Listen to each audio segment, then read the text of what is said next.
আগের পার্টটা না দেখলে আগে গিয়ে দেখে এসো। হ্যালো এভরিওয়ান, আমি মধুমিতা।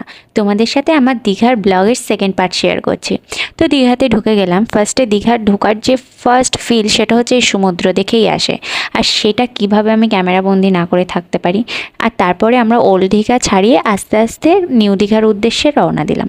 আর নিউ দীঘায় ঢুকতেই এখন আমি যেটা প্রথম দেখতে পেলাম সেটা হচ্ছে এই জগন্নাথ মন্দিরটা, যেটা আমি ফার্স্ট টাইম দেখলাম। দীঘাতে অনেক বছর ধরেই যাচ্ছি, কিন্তু জগন্নাথ মন্দির হওয়ার পরে এটা আমার ফার্স্ট টাইম ভিজিট।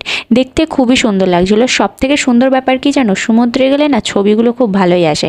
তারপরে এখানে আমরা নেমে গেলাম। নেমে যাওয়ার পরে এখানে আমি হোটেলের বাইরে ওয়েট করছিলাম। আমি কোন হোটেলে ছিলাম আর তার ডেসক্রিপশন কিন্তু আমি একটা ভিডিওতে শেয়ার করেছি, তোমরা যদি না দেখো সেটা দেখে আসতে পারো।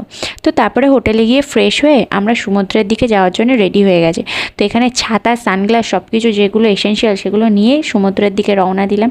ফার্স্টে আমরা ডিসাইড করলাম আমরা নিউ দীঘা বিচে যাব। তো নিউ দীঘা বিচে যাওয়ার জন্য এখানে আমরা টোটোয় উঠে গেছি।